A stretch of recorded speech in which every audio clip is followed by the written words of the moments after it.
yes olutalo lwaliwo era ne tulumanya ne tutakomawo kwa Wizo najira ddala nga abeera mu ntalo bwezityo nakubako omuvubuka producer we Makindye namwononera studio still nawuliddeko mbu alina olutalo lwe yabaddemu ne King Saha.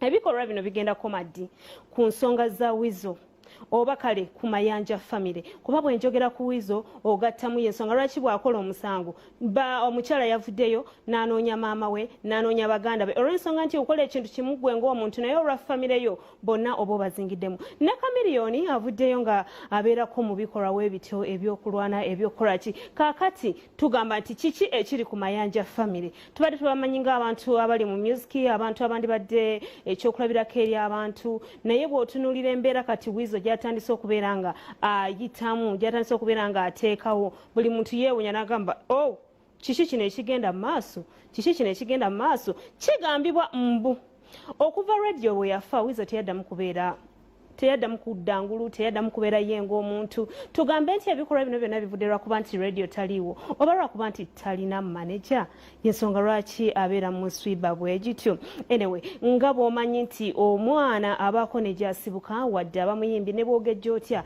era still tunoonya wa gyewava olunaku olweggulo twabadde ne maama twabadde ne muganda wa Wizo Palaso naye olunaku olwaleero tubitaddemu engato ne tugamba nedda katunoonye ku taata ono tulabe ddala muzeeyi Mayanja abaana bano wabakuza otya omanyi omwana bw'akola ekintu kidda ku muzadde kati essaawa zino Wizo kyonna kyakola ki amaaso tugolekeza wa eri gye yava muzeeyi Mayanja tumufunye muzeeyi Mayanja ne tunyumyamuko naye byatuzzeemu bitwewuunyisiza by the way muzeeyi Mayanja emboozi gyatunyumiriza etwewuunyisizza wabula kyasinze okutugamba nti ye abaana be yabakuzanga bazungu ate mukimanyi bulungi nnyo nti abazungu tebabeemolerako bw'omumanyira ng'akuweerawo yensonga lwaki abaana be babeera mu kulwana buli kaseera olw'okuba nti yabakuzanga abazungu tebabamanyiira anyway kansooke nkutuuseeko omuzeeyi Mayanja nawe kennyini omwewulireko nga taata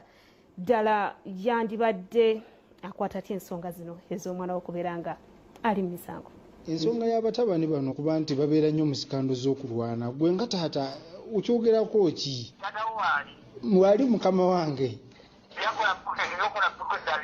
talina kyabimanyiiko wangi tolina kyoli muzeeyi naye kakati muzeeyi omwana wano mu Africa ne wabeerawo asatu aba asigala mwana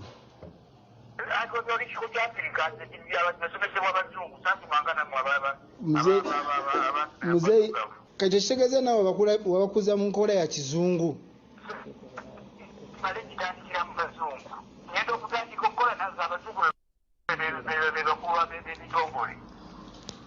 ekitegeeza abaana bano tewabagunjula nga nkola ya kizungu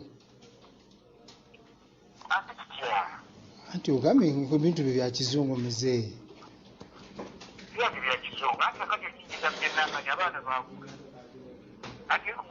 nze ayavuddeyo n'agamba nti naye ensonga z'abaana bano okulwana kati muzeeyi Mayanja ziyingiramu simanyi muzeeyi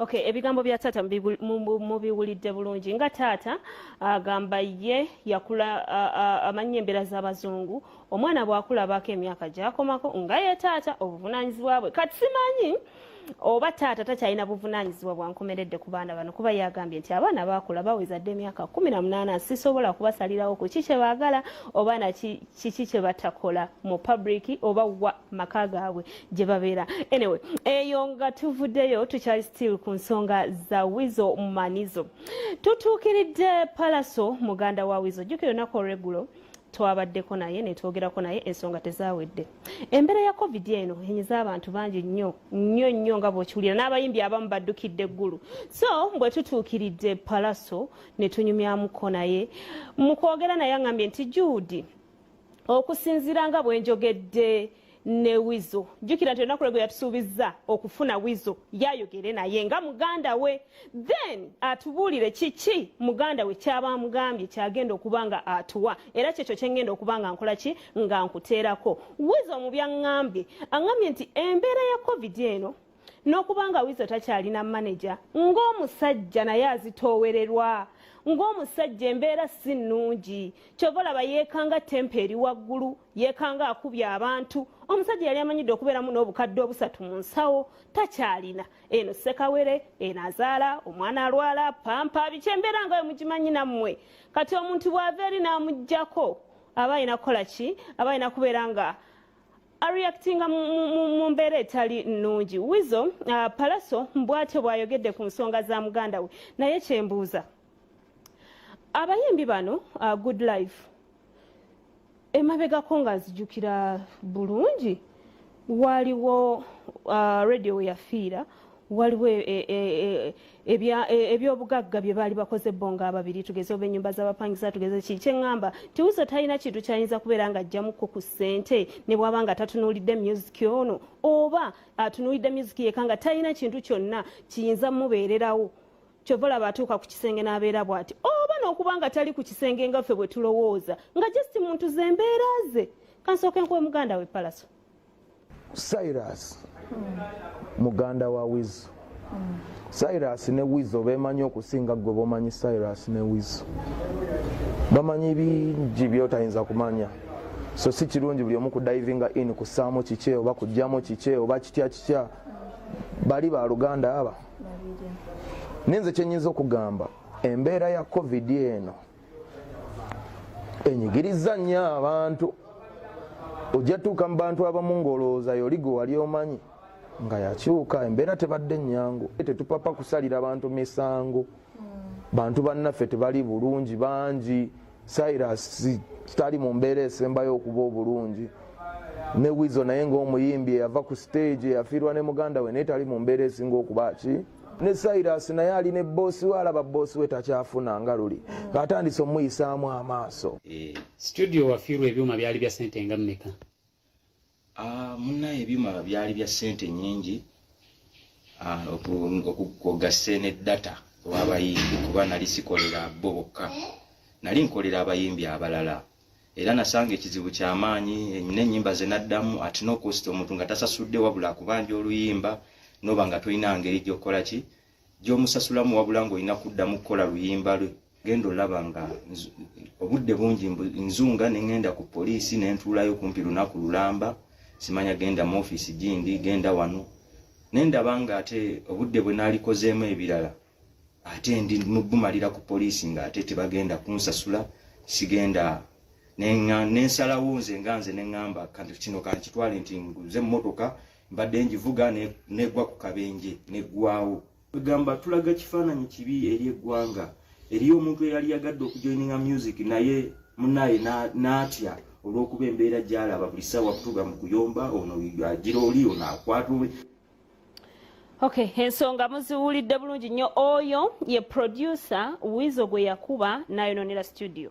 Naye kigambibwa nti producer Wizo we yali akuba omuvubuka oyo yali n'oli omuvubuka Cyrus Wizo gwe yakubye. Kitegeeza nti omuvubuka ono abadde nga yeenyigira mu bikolwa eby'okutulugunya abantu oba ebikolwa ebitali birungi. Ne Wizo nga Palaso bw'agambye nti Wizo ne Cyrus bafuuka ba Luganda, tobaawula. Kitegeeza buli omu amanyi ki, amanyi embeera za munne. Omuvubuka oyo yagezaako okwewuba ku poliisi okubeera nga agira omusango agulondoola okulaba nga asasula ssente n'atuuka n'abivaako. Maama wa Cyrus yavuddeyo nnaku lweggulo ng'ayagala miliyoni. Kansooka embaga. Twali mu lukiiko nga bumanyi abaana bano olumu babeera tebayimiridde bokka, balina ebibatawaanya nga tutudde nze, mwami Kavuma, mwami Balamu, mwami Abitexi n'abayimbi bafiina banantongo, bali abantu bangi. Mukulu Palaso nayimirira tunyonyola ensonga ye n'agamba tubalemeseza ssente tebaziraba, lwaki tubaleka ne babulya ssente zaabwe nabo, ffe ne tusirika tetuwali yamuddamu, n'asamba akatebe n'akasamba mu bbanga ne kagweyo kilomita nga 2. Omala okasamba n'asituka ne mukulu we Jose ne batambula ne bagenda, neffe tetwabaddamu. era tewali yabaddamu bo bennyini benyula bayimirira ne balekaana olina asamba akatebe ne basituka ne bagenda. So kati kati omuntu asambye entebe etayogera omuddamu ki? Ffe tetuvumanga ku muntu yenna. Ba United Superstars ojjukira bagezaako nogga tulina Ntalo ne Uma nani, ffe ne Uma naye tetwagivumako. We just wanted to be hard. Balamu tetulina etwali tuyinza kwesanga kubanga naye musajja alina byagezako okustructuringa ebibye nga promoter nange nina naye ffe tulwane kati ffe tusobola okulala nabo. Kati ffe tuli ba investor, tuli ba musiga nsimbi. Oba musiga nsimbi otandika okulwana ne bw'oteekamu ssente. Omanyi abantu bano tubawa ebitiibwa, tetubayisa mu maaso. Bataata baffe bakulu baffe ate tubaleka batwala ekyabwe kibe kyabwe n'ekyaffe kibe kyaffe. Ne munnaye ate olumu ekyabwe bamala okifuna ate nga badda nga balwanyisa n'ekitali kyabwe. Tusobola era ndowooza yasisinkana mwami Kavuma Musa n'amwetondera n'amugamba Haji nkusaba onsonyiwe, gamba n'abakulu bange abo bansonyiwe, just mbadde envuddeko. So ne tumanya nti abantu bano bavaako. Kati bw'agamba mbu oba yalowooza twali tutamiddemu kubanga n'akuuma akapima omutamiivu nako gye kali simanyi oba yakalinawo awo. Bw'agamba mbu oba kisoboka ate ne bwe mba nnakuba emmeeza nzikirizibwa okwe-expressinga kuba nange nina eddembe lyange.